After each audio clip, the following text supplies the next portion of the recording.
വൈദ്യന്മാർ നേരിടുന്ന പ്രശ്നങ്ങൾക്ക് എത്രയും പെട്ടെന്ന് പരിഹാരം കണ്ടെത്തണമെന്ന് കേരള ആയുർവേദ പാരമ്പര്യ വൈദ്യ ഫെഡറേഷൻ സംസ്ഥാന പ്രസിഡന്റ് പി രവീന്ദ്രൻ വൈദ്യർ.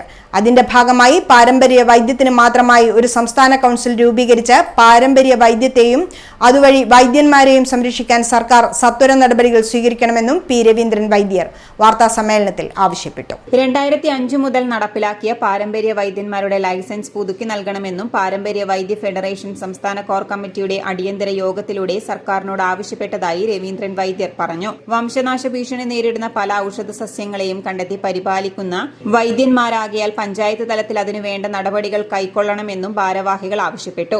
ഉരുൾപൊട്ടലിൽ സർവ്വതും നഷ്ടപ്പെട്ട വയനാട് ജില്ലയുടെ പുനരധിവാസത്തിനായി അംഗങ്ങളിൽ നിന്നും പരമാവധി തുക സമാഹരിച്ച് മുഖ്യമന്ത്രിയുടെ ദുരിതാശ്വാസ നിധിയിലേക്ക് സംഭാവന നൽകാനും തീരുമാനിച്ചതായി പ്രസിഡന്റ് അറിയിച്ചു. അതായത് 2018 ഏപ്രിൽ 13 ആ വിധി വന്നത്. സാധാരണഗതിയിൽ അത് പാരമ്പര്യ വൈദ്യത്തെ നിരോധിച്ചതല്ല. ആ രീതിയിലാണ് നമ്മുടെ നാട്ടിൽ നിന്ന് പ്രചരണം നടക്കുന്നത്. സത്യത്തിൽ 970 ആക്ട് വ്യാഖ്യാനിച്ചുകൊണ്ട് സുപ്രീം കോടതി പറഞ്ഞത് രജിസ്ട്രേഷൻ ഇല്ലാത്തവർ ചികിത്സിക്കേണ്ടതാണ്. പക്ഷേ സുപ്രീം കോടതി അവിടെ നിർത്തിയില്ല. സുപ്രീം കോടതിക്ക് യഥാർത്ഥത്തിൽ ഇന്ത്യയിലെ പാരമ്പര്യ വൈദ്യന്മാരെ കണക്കിലെടുത്തുകൊണ്ട് ഒരു മാനുഷിക പരിഗണന വെച്ചുകൊണ്ട് സുപ്രീം കോടതിയുടെ സവിശേഷമായ അധികാരം ഉപയോഗിച്ചുകൊണ്ട് ഈ വൈദ്യന്മാരെ മുഖ്യധാരയിൽ നിലനിർത്താൻ സാധിക്കുമായിരുന്നു. അത് ചെയ്യാതെ സുപ്രീം കോടതി പറഞ്ഞത് ഇവരെ ലക്ഷക്കണക്കായ ജനങ്ങളുടെ ജീവൻ കൊണ്ട് പന്താടുന്ന ഒരു വിഭാഗമാണ്. യഥാർത്ഥത്തിൽ ആ പരാമർശം നീക്കി കിട്ടാൻ നമുക്ക് കോടതിയിൽ പോകാം. പക്ഷെ നമുക്ക് പോകാനുള്ള അതിന്റെ ആ സാമ്പത്തിക ശേഷി ഒന്നുമില്ല. സത്യത്തിൽ കോടതി അങ്ങനെ പറയേണ്ട കാര്യമില്ല. കാരണം അത് ഇതിനെ നിരോധിക്കുകയല്ല ചെയ്തത്. 970 ആ ആക്ട് കോടതി സുപ്രീം കോടതി വ്യാഖ്യാനിക്കുക മാത്രമാണ് ചെയ്തത്. എന്നാൽ പല സന്ദർഭങ്ങളിലും പല കേസുകളിലും സുപ്രീം കോടതി അതിനെ ഭേദഗതി ചെയ്തുകൊണ്ട് അവരുടെ സവിശേഷ അധികാരം ഉപയോഗിച്ചുകൊണ്ട് നിയമങ്ങളെയൊക്കെ മാറ്റിയിട്ടുണ്ട്. നമ്മുടെ കാര്യത്തിൽ അത് ചെയ്തില്ല.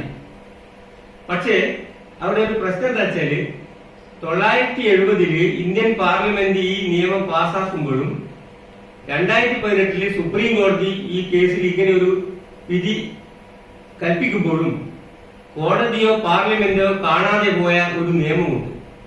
1940 1983 ഭേദഗതി ചെയ്ത India drugs and cosmetics act 1940.